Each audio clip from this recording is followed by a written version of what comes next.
नमस्ते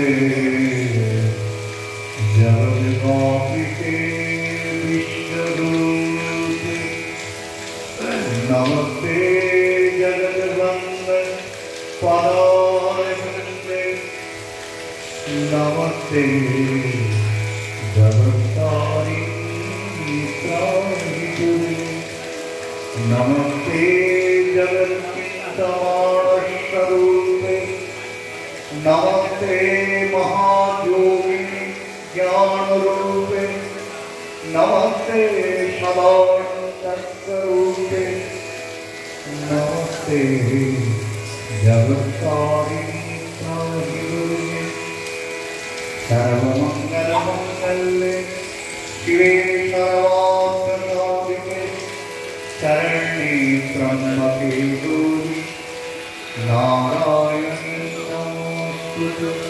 এইভাবে সপ্তমী অষ্টমীর দিন গত হয়ে গেল।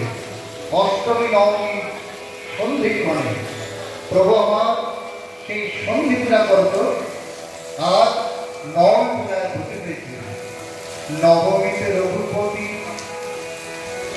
পরিবারে ভগবতী উদ্যোগ করিল বেদ বিধিমতে যত আনিল সামগ্রী কত কবিগণ যোগাইছে অশোক কাঞ্চন জবা অশোক কাঞ্চন জবা মল্লিকা মালতী ধবা পলাশ পাটুরি সুতকুল গন্ধরাদি আদি যত বন পুষ্প নানা মত ফলপত্র কদম্ব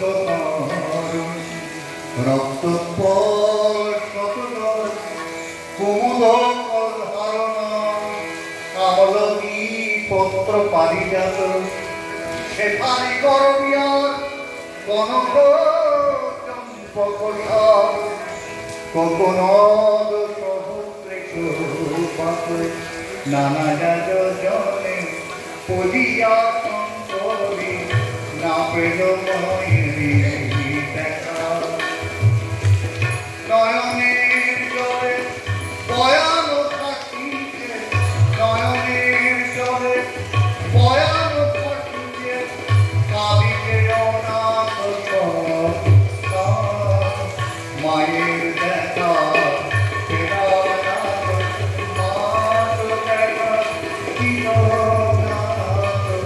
মায়ের দেখা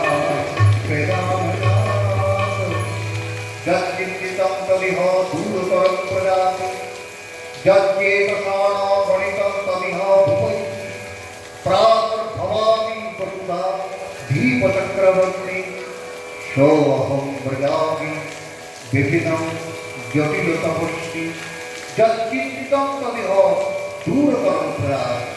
আমি যা কখন চিন্তা করি না, আমি যা কখনো কল্পনা করি না, তাই আমার সামনে উপস্থিত হয়।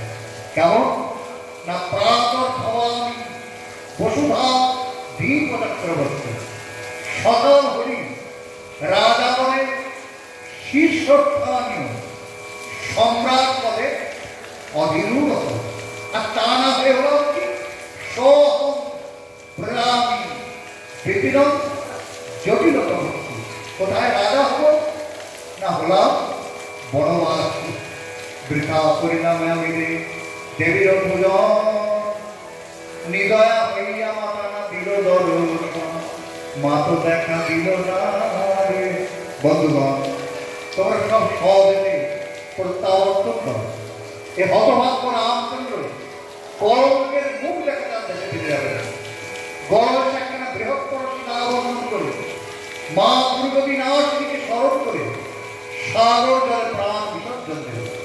এই বলে রামচন্দ্র হাহাকার করে কাঁদতে লাগলো। ওই সময় রামচন্দ্রের প্রতি মিতা ভীষণ বলে হে প্রভু কাপুরুষেরাই তো শোকে দুঃখে মুহ্যমান হয়ে আত্মহত্যা করে। হে বীরেন্দ্র কেশরী তোমার মুখে তো কখনোই কোনো সব হয় না। অতএব ওইরূপ ধারা রোদন করবে। মা চরণে এক সাত তিন পদ সমর্পণ করো দর্শন করে। কারণ আমার দাদা রক্ষকুলনা রাবণ করেছিলেন এবং মায়ের শুভ দর্শন পেয়েছিলেন। তবে দেব দুর্লভ নিষ্পত্ত সংগ্রহ করা বড় দুষ্কর। রামচন্দ্র বলছেন দেবের দুর্লভ যাহা কোথা পাবে নর, সকলই আমার পক্ষে বিধান দুষ্কর। কাজ নাই রাজ পালে আমি কোন যাব মনে, সুদূর নীল পদ্ম পাইব কেন। এত বই ধরা বলে যান করা করি, তাহা দেখি অনুকালে রাম পদ ধরি। প্রভু আর গেল তোমার নয়ন বাড়ি আর দেখতে নাই, কোথাতে নীল পদ্ম পরকে রাঘব, তার আমি চিন্তা কেন আমি এনে দেব। বিভীষণ বলে মহাবীর নীল পদ্ম বাজার তুষারাবৃত হিমালয়কে পার হয়ে যায়। তারপর এক সুবৃহৎ জলাশয়, ওই জলাশয়ে তিনি নীলপদ্ম পান। তবে এই জলাশয়ের অধিকারী জনৈক চিত্র সান্নাল গন্ধর্ব, সে কোনদিন দয়ামান থাকার নীলপদ্ম থেকে তার সঙ্গে সংগ্রাম করে অবসর পাওয়া, তাকে কিংবা তার কোনো অনুচরকে ভীষণ বিরক্ত লাগতে পারলে তবে নীলপদ্ম পাবেন। কেমন পারবে আমি? ওই তো বললাম তা যেমন আমার প্রভু, তবে আমি প্রাণ দিয়েও নীলপদ্ম পাওয়ার চেষ্টা করব। আসি আসি বাবা, এই বলে রামচরণে সাষ্টাঙ্গ দণ্ডবত করিত হয়ে লম্পদে শূন্যপদে আরোহিত হল। মনগতি সমগতি ভাবে নীল তনু, মুখে জয় রাম শ্রীরাম বলিতে বলিতে চলে বায়ুসূত অতি দ্রুত গতি শূন্য পথে। মুখে জয় রাম শ্রীরাম শ্রীরামচন্দ্র পালু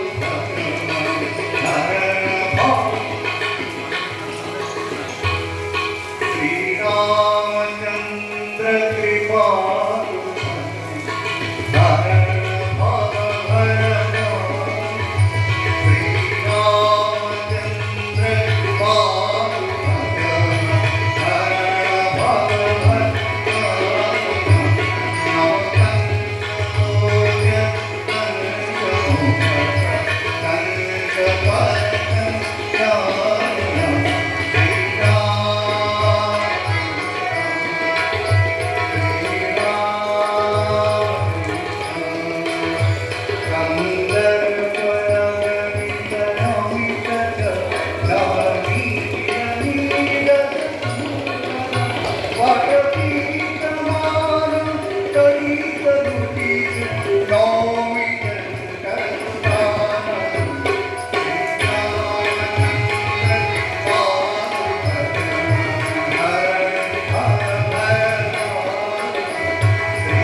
প্রিয়